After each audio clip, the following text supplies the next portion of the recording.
आगे से हटिए, आगे से हटिए।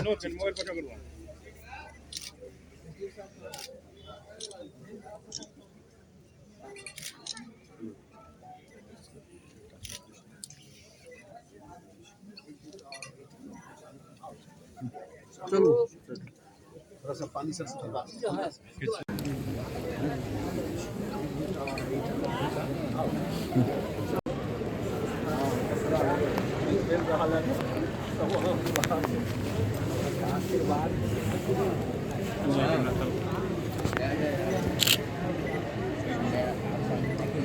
पौधा लगल रखिएगा ना। हाँ हाँ पौधा लागल रहती है बीमार तो नहीं कर सकते आगा सब परमानेंट आगा मार्च में को देखने मार्च को देखने कृषि महाविद्यालय के भूमि पूजन के लिए सर आना हुआ है और वर्तमान में अभी किसान छात्र को लेकर के बहुत ज़्यादा यहाँ परेशान है। इस पर सर का क्या कहना? भाई देखिए, आज सबसे पहली बात है कि आज शुभ मुहूर्त में हमारे इस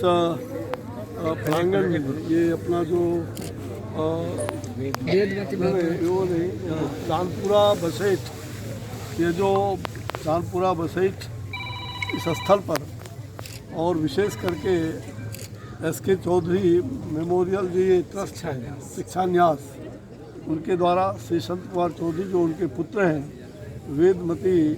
भवनाथ चौधरी कृषि महाविद्यालय का आज भूमि पूजन हुआ है।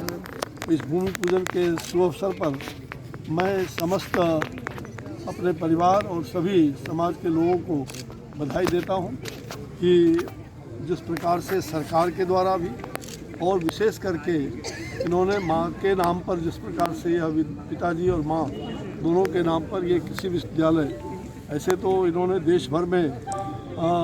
दर्जनों 50 से करीब ज़्यादा 51 और ये 51 है,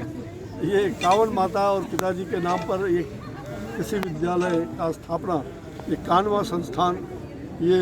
स्थापित कर रहे हैं श्री एस.के. शिक्षान्यास की ओर से। तो मुझे खुशी है कि इस अवसर पर इससे आने वाले दिनों में लोग इसका लाभ उठाएंगे। हमारे युवा ऐसे कृषि महाविद्यालय में अध्ययन करेंगे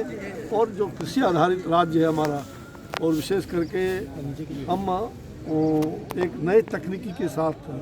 हम किसानों के लिए लाभ पहुंचाने में कामयाब होंगे। कृषि विज्ञान केंद्र और ये पहले ही चलाते रहे हैं संस्था के द्वारा।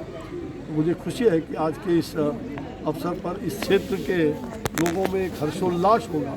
और माता पिता के स्मृति में, पूर्वजों की स्मृति में बगिया लगाना, बाग लगाना, यह भी संकल्प कि 5000 पौधे माता पिता के स्मृति में लगाने का निश्चय किया है इस भूखंड पर। और अभी 5 पौधे लगाए हैं, 100 पौधे लगाना है आज, और 5000 से भी ज़्यादा पौधे लगाने का संकल्प लिया गया है। तो मुझे खुशी है हमारे तमाम DFO और वाइस चांसलर साहब हैं संस्कृत विश्वविद्यालय के, हमारे सभी वरिष्ठ पदाधिकारीगण हैं, हम सब लोग मिल करके और इस विद्यालय के शुभारंभ के लिए जो आज भूमि पूजन हुआ है कृषि विद्यालय का, उसकी शुभकामना भी देते हैं और ग्रामवासियों को और संपूर्ण मधुबनी क्षेत्र के लोगों को ये बधाई है कि इस विद्यालय का जो लोगों को लाभ मिलेगा भविष्य में। एक चीज सर कहना है का जो आपने खाद की बात करी और लगातार भारत सरकार, चाहे वो DAP खाद हो, चाहे किसी प्रकार का रासायनिक खाद हो, हमने पूरी निष्ठा के साथ देश भर में हमने खाद उपलब्ध कराई है। और ये किल्लत खाद का पहले होता रहा होगा, लेकिन जब से 2014-15 से हमारी सरकार केंद्र में बनी है, हमने किसी भी हालत में जिसके लिए लाठी और गोली चलता था, मुझे याद है कि जमुई में मैं स्वयं गोली कांड हो गया था इसी खाद को, और वहाँ मैं धरना देने गया था। लेकिन आज की स्थिति बदली हुई है और किसानों को हर प्रकार से राहत दिया जा रहा है। बिहार के लिए हमने आज से 5 दिन पहले हमारे फर्टिलाइज़र मिनिस्टर ने जैसे ही बिहार के बारे में कहा, हमने 15 रैक भेजा है, जिसमें पूरे बिहार के लिए वो कृषि मंत्रालय के द्वारा 15 रैक खाद, जिसमें मिथिलांचल से लेके और बिहार के 38 जिला जो खाद का विशेष रूप से धान का कटोरा कहलाने वाला शाहबाद क्षेत्र, बक्सर, भभुआ, कैमूर सभी जगहों पर ये खाद भेजे गए हैं और डीएपी खाद की कोई भी कमी नहीं होने दिया जाएगा। सब प्रकार से उसकी उपलब्धता सुनिश्चित हो। जिला प्रशासन के लोग उसको निगरानी करते हैं, किसी प्रकार से कोई कालाबाजारी ना हो, इस पर भी ध्यान देना है और कालाबाजारी को रोकने का बिहार सरकार का भी और जो जिला प्रशासन का खाद तो मिलता ही नहीं है। एक चीज है 1800 से 2000 रुपये डीएपी का बोरा दिया। मुझे लग रहा है कि जो भी ये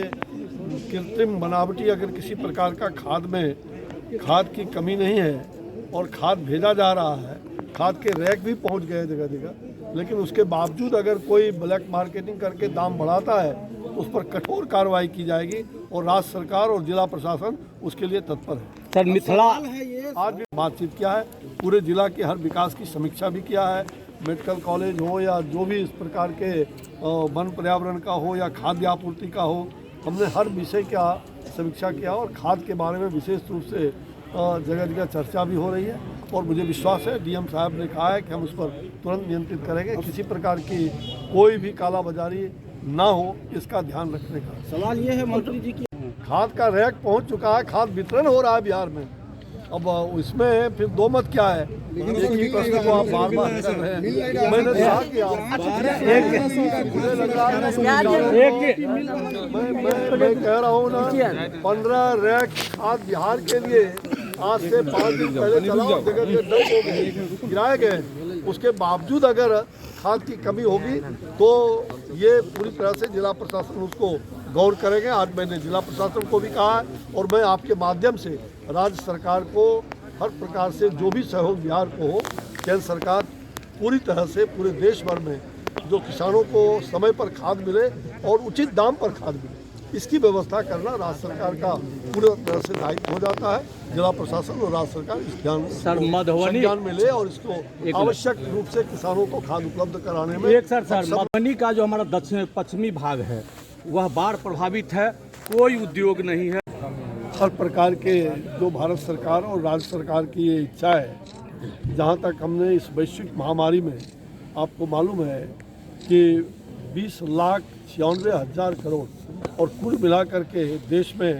इस आर्थिक तंगी को उबारने के लिए 27 लाख करोड़ का हमने बजट पास करके और एमएसएमई को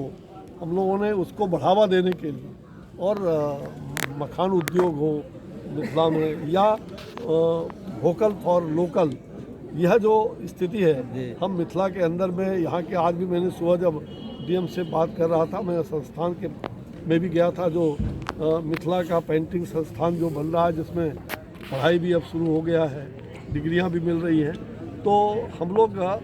यहाँ के मखान उद्योग पर भी बल दे रहे हैं। मिथिला मखान को कैसे आगे बढ़ाया जाए, हर प्रकार के यहाँ कृषि आधारित। मैंने आज पूछा, अभी हमारी सरकार ने फर्टिलाइज़र आपको फोर्टिफाइड राइस, प्रधानमंत्री जी ने जो कहा है, हम गांव-गांव में फोर्टिफाइड राइस आने वाले दिनों में सभी खाद्य आपूर्ति भंडारण से हम अभी मिड डे मील और तमाम केंद्र सरकार की जो कई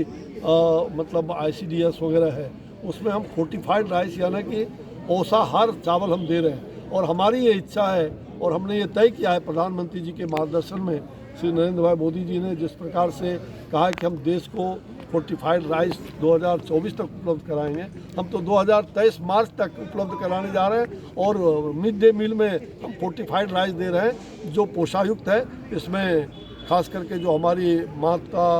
बहन जो मतलब खास करके गर्भावस्था में रहते हैं उनके लिए ये वरदान सिद्ध होगा। और जो बच्चे हमारे हम कह सकते हैं कि जिस प्रकार से